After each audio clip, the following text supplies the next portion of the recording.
स्थानकामध्ये येण्याकरता खरं तर मागणी केली जाते। त्या संदर्भात केज पोलीस स्थानकाच्या बाहेर आंदोलन सुद्धा झालेलं आहे। कशा पद्धतीने हे बघताय सगळं प्रकरण? सर्वात पहिल्यांदा विलास गुले या तरुणाचा जो दुर्दैवी त्याच्यावर हल्ला झाला आणि हल्ल्यात तो मृत्युमुखी पाडला, ही बाब अत्यंत आमच्या बीड जिल्ह्यासाठी शरमेची आहे आणि मी त्या कुटुंबाच्या म्हणजे दुःखात सामील आहे। त्या कुटुंबाचं आघात त्यांच्यावर झाला आहे। या गोष्टीसाठी मी बीड जिल्ह्याचा लोकप्रतिनिधी या नात्याने माझी जबाबदारी आहे आणि ही घटना जशी मला त्याची माहीत झाली अशी कळली। मला शनिवारच्याला त्याचा हा प्रकार 20 तारखेला काहीतरी हल्ला झाला आणि रविवारी कळली। त्याच्यानंतर मी सकाळी लवकर त्याची पोस्ट केली। बीड जिल्ह्यातला लोकप्रतिनिधी पोस्ट करणारा मी स्वतः आहे। ती पोस्ट काढून बघा, सोशल मीडियावर आहे आजही। कुणी पोस्ट केली आणि त्याच्यानंतर सगळे आलेत, ते सगळे ती त्याचं राजकारण त्याच्या पद्धतीने मला त्याच्यावर काही बोलायचं नाही। पण एकच विषय आहे की मी याच्यावर पोस्ट केली आणि त्यांना त्यांच्या जी काय पोलिसांनी जी योग्य ती कारवाई करावी अशी सांगितलं।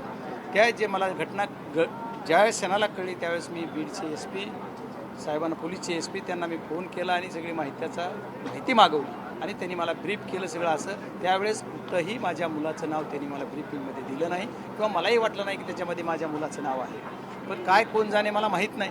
पहिला FIR झाला त्याच्यात कुठं म्हणलं नाही की तुमच्या मुलानं असं की मुलगा होता। त्याची ज्यावेळेस ही झालं, मयत झाली, मयतच्या नंतर काय कुठं शिजला, कुठं कट रचला, कुणाला फोन आले, कुणाचे कुठं काय झाले माहीत नाही। पण त्याच्यानंतर त्यांना असं वाटलं की अगोदर तर घोषणा माझ्या नावच्या होत्या। रविवारी संध्याकाळी खासदारावर गुन्हा दाखल करा अशी मागणी बऱ्याच सोशल मीडियाला, चौकात कुठं आंदोलन झालं तिथं होतं। बरं, हे आंदोलन करायला कोण माणसं आहेत? पब्लिक आहे, घर आहे, मला मान्य आहे। पण याच्यामध्ये सगळं घडवणारे कोळके कोण, हे टाळके कोण कुठल्या घरात गुन्ह्यात होते, कोण काय करतो, हे विषय वेगळे आहेत। मला त्या खोलात पोलिसांनी जाऊ देत, मी आज त्या खोलात जाणार नाही। पण माझं नाव कुठेही माझ्या मुलाचं किंवा माझं नाव सोमवारपर्यंत नव्हतं, मंडेला माझं नाव आलं असं कळतं आहे आणि हे का आलं मला माहीत नाही। आणि बघू आता काय होणार पुढं। पण मी पोलिसला तुमच्या सर्वांच्या माध्यमातून विनंती करणार आहे, तुम्ही निपक्षपातीपणानं त्याचे तपास करा आणि तपास करून जे काही निष्पन्न होईल, काय दोषी असेल माझा मुलगा तर त्याच्यावर कारवाई करा, मी दोषी असेल तर माझ्यावर कारवाई करा।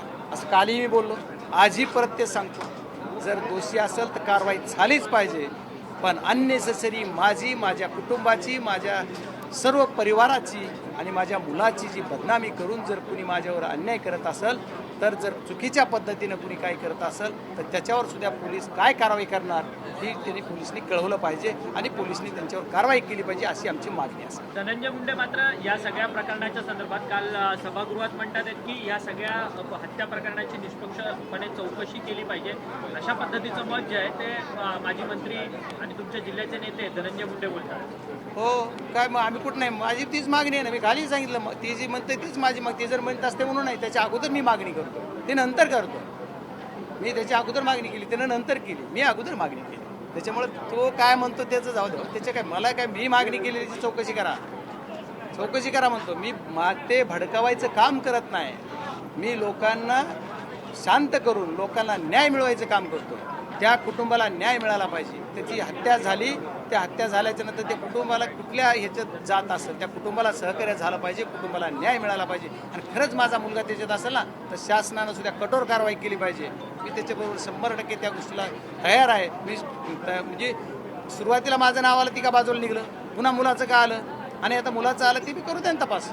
मी तर म्हणतो माझा मुलगा तिथंच आहे, काय मी काय पळवून लावलं नाही कुठं, माझ्या घरीच आहे। आज मी कुठले लग्नाचे ह्याचे जे कार्यक्रम मी जायला पाहिजे तो माझा प्रतिनिधी म्हणतो तिथं जातोय, तो आज कार्यक्रमात आहे, त्याला काय असेल ती चौकशी करा। माझ्या घरात जे CCTV घेतलेत, कॉल डिटेल्स CDR काढलेत, माझे सुद्धा CDR काढायचे असले तर SP साहेबाला सांगितलं, माझ्या फोनचे सुद्धा CDR, तुम्हाला काय देणं कुठं अडचण असेल तर मी तुम्हाला तुमच्या वाहिनीच्या माध्यमातून सुद्धा मी त्यांना परमिशन देतो, तुम्ही माझे पण CDR काढा। कारण खासदारांचे CDR काढताना काही थोडं त्यांना रिस्ट्रिक्शन आहे, बंधन आहे की घेता येत नाहीत परमिशन शिवाय, तर मी परमिशन देतो, घ्या। परंतु या सगळ्या प्रकरणामध्ये खरं तर तुम्ही संतोष देशमुख हत्या प्रकरणामध्ये सातत्यानं तुम्ही आरोपींना शिक्षा व्हावी ही मागणी म्हणून धरून ठेवलेला होता। परंतु आता मात्र विलास गुले हत्या प्रकरणात तुमच्यावरती कुठेतरी राजकारण सुरू आहे का तुमच्या कुटुंबावर? मी आज पण जे जे घटना बीड जिल्ह्यात घडतात त्या प्रकरणात मी सांगतोय, मी त्यावेळेसही सांगितलं दोषीवर कारवाई झाली पाहिजे, झालीच पाहिजे. आज पण मी म्हणतो दोषीवर कारवाई झाली पाहिजे. आज माझा स्टँड वेगळा आहे, आज ही या समाजाचा आहे, आज ह्या गावाचा आहे म्हणून माझा स्टँड काही वेगळा आहे. आज माझ्या मुलाचं नाव त्याच्यात आलं, माझं त्याच्यात नाव आलं तरी मी म्हणलोय की नाही हे चुकीचं आहे म्हणत नाही. मी तुम्ही करा, तुम्हाला अधिकार आहे, राईट्स आहे. लोकसभेमध्ये तुम्हाला अधिकार लोकतंत्रामध्ये तुम्हाला लोकशाहीमध्ये तुम्हाला अधिकार आहे. या लोकशाहीच्या अधिकारामध्ये तुम्ही करू शकता, करा. संविधान डॉक्टर बाबासाहेब आंबेडकर यांच्या संविधानात तुम्हाला अधिकार दिला, तुम्ही त्याच्याप्रमाणे मागणी कराल, त्याची चौकशी होईल. मला त्याच्यावर काय बोलायचं. उगवला जातोय काय या निमित्तानं? माझ्यावर सोडवणारे कोण आहेत, उगवणारे काय उगवायचं त्यांनाच बघू द्या. मी आहे, मला ह्यांचं सगळं माहीत आहे. अंडे पिल्ले काय काय ती कोण आहेत, ती ह्यांचं काय करतात, चेतावणीपर भाषणं कोण करत आहे, लोकांना पेटवतोय कोण, सांगतोय कोण, मी येतोय म्हणतोय कोण. तुला रात्रीच्या कामातून दिवसा यायला सवड भेटली पाहिजे ना. हां, तू आमच्यावर कशाला काढतो. माझं काढताना तुझं बघ, तुला 25 वर्ष कधी ह्या पट्ट्यानं मदत केली त्या हे कर आणि बंद तर माझ्याकडे बोट कर. तुला पण मुलं आहेत, लेकरं आहेत, मला पण आहे. माझ्या लेकरापर्यंत गेला ना, तुला भागवितो उद्या. आता तुला काय भीती वाटते का माझे लेकरं चांगले तिचं कुणाला वाईट वाटतं काय. माझ्या लेकरं कुठले व्यसनी नाहीत, दारू पित नाहीत, ड्रग्ज घेत नाहीत, बाकीचे काय वाह्यात धंदे करत नाहीत म्हणून वाईट वाटते का. परमेश्वराची कृपा आहे. तुम्ही तुमचे पाप फेडाल आणि आमच्या नावावर जर बिल फाडाल तर ते सोपं जाणार नाही. तुम्हाला इथून पुढच्या काळामध्ये बजरंग सोनवणे काय दिसत.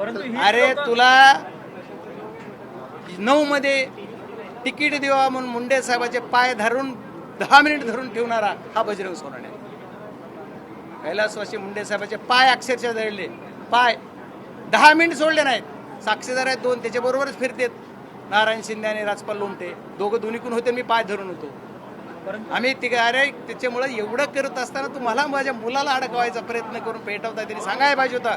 जर दोषी असेल तर दोषीवर कारवाई करा. तो राजकीय दबाव येतो, मग तो कुणाचा राहतो. माझा राजकीय दबाव. मला आनंद आहे, मी विरोधी पक्षाचा खासदार आहे आणि माझा दबाव जर पोलीस घेत असले, मला आनंद आहे माझ्या कर्तृत्वावर. विरोधी पक्षाच्या खासदाराचा पोलीस दबाव घेतात आणि तो सत्तेतला आमदार म्हणतो बळच का मुख्यमंत्र्याला घडा पडतो, बळच. जर तुझं ऐकत नसले तर मला आनंदाने माझं ऐकते. धन्यवाद.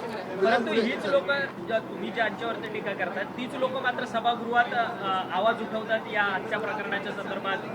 हे काय नक्की. हे बघा, तुम्हाला काय म्हणायचं, काय विचारायचं हे मला जायचं नाही. सभागृहात बोलताना सुद्धा बोलू नको म्हणत होते तिथंच. पुन्हा हे अडचण ही विषयापेक्षा बोलतोच नाही, मला बोलायचंय, माझं असं करून पेटवायचंय ना म्हणून बोलतोय. पुन्हा शिंदे साहेब जाऊन इकडं बोलायचं आणि तिकडे पाया पडायचं, असे धंदे करतायत. बघू ह्यांचं बघतो मी, काही चिंता करू नका. देखो मैं यही बोल रहा हूँ कि मेरे बेटे के नाम इसके अंदर आ रहा है तो ठीक है, आने दो. जो पुलिस है, पुलिस ने उसका निष्पक्ष से जांच करना चाहिए. जांच करके जो भी सामने आया है वो पब्लिक के सामने देना चाहिए. सीडीआर वगैरह भी निकालने दो ना. और क्या है उसमें, करने उसको डर क्या है, करने दो उसको. मैं तो बोलता हूँ पुलिस को जो भी चाहिए वो हेल्प करेंगे हम. मैं करूँगा, मेरा बेटा करूँगा, मेरा फैमिली पूरा करेंगे और मेरा पूरा जितना कार्य करता है, जो पूरा मेरा पार्टी के साथ हम पुलिस को सपोर्ट करेंगे. पुलिस को जो जांच करनी है करने दो. तो देखो, आप सब जो क्वेश्चन पूछ रहे हो वही आपको सबको पूछा, सबको मीडिया का मालूम है, सब लोगों को मालूम है, सबको मालूम है. लेकिन मैं यही रिक्वेस्ट करूंगा आप सबके सामने, जो भी ये चीज़ हो गई ना उसी के लिए जो भी कोई जवाबदार है उसके ऊपर कार्रवाई होनी चाहिए. आज अगर बात करें शिवसेना यूबीटी की, उनके एमपी आज ओम बिरला स्पीकर से मिलने वाले हैं दिल्ली में, कैसे देखते हैं? नहीं, मुझे ये लोगों के बारे में कुछ पता नहीं है. मैं दूसरी पार्टी के एमपी के बारे में कुछ बोलने के लिए मेरा हक नहीं है. मेरा वो अधिकार ही नहीं और बोलूँगा ही नहीं. मेरे पार्टी का बात बोलिए या मेरा कुछ बात है तो बोलिए, मैं दूसरी के ऊपर बात नहीं. थँक्यू साहेब. एक शेवटचा प्रश्न विचारतो. राज्य सरकारने शेतकऱ्यांसाठी कर्जमाफीची योजना जाहीर केली आहे, परंतु 12.5 लाख शेतकऱ्यांची नावं देखील पॉजमध्ये ठेवलेली वगळलेली नाही आणि त्यांना देणार पण नाही असं सांगतात. तर तुम्ही विरोधी पक्षनेत्याचे खासदार जरी असले, पवार साहेबांचे शिलेदार जरी असले, तरी तुम्ही समाधानी आहात का? हे बघा, कर्जमाफीच्या बाबतीत मी एकच सांगेन, शेतकऱ्यासाठी कर्जमाफी द्यायची. गव्हर्नमेंट कुणाचं आहे, या सरकारमध्ये काय निर्णय होते त्याच्यापेक्षा महत्त्वाचं शेतकरी कुणाचं आहे तर सर्वांचा आहे. शेतकरी हा आपल्या देशामध्ये बळीराजा, आपण कृषीप्रधान देश म्हणतो, या शेतकऱ्यांना आपण मदत केली पाहिजे असं म्हणणारा मी एक कार्यकर्ता आहे. आणि या शेतकऱ्यासाठी कुठला जाचं काठी बेटी काय नाही. तुम्ही लाडक्या बहिणीला कसे दिले हो निवडणुकीच्या टायमाला, काहीच 80 लाख बोगस आहेत म्हणून सांगता तुम्ही जाता. बरं माझ्या शेतकऱ्याला जाऊ द्या ना, काय तुम्ही ते तुमचं शासन आहे, तुमची बँक आहे, तुमचं सरकार आहे. तुम्ही या सगळ्या गोष्टी बँकेत ज्यांच्याकडे कर्ज दिसते ज्या शेतकऱ्याच्या नावावर त्याचं माप आणि त्याला लगेच खात्यावर पैसे 2007ला पवार साहेबांनी जशी केली म्हणजे जे केंद्राचे पैसे दिले आणि ज्याच्या नावावर कर्ज आहे त्याच्या नावावरचं त्याचा 7/12 कोरा म्हणून त्याला डायरेक्ट पैसे पाठवले. त्याला काय थंप नाही, कुठं काही नाही, कुठली चौकशी नाही, काही नाही. आज ही बँका तुमच्याच आहेत. 90% नाही 99% बँका तुमच्याच आहेत. केंद्र शासन नॅशनलाइज बँका तुमच्याच आहेत. त्याच्यामुळे तुमच्या म्हणजे शासनाच्या. तर माझं म्हणणं आहे की तुम्ही डायरेक्ट शेतकऱ्यांना सर्व हे पैसे देऊन टाका. त्याच्यामुळे कर्जमाफी अशी दिली तरच शेतकरी समाधानी होईल.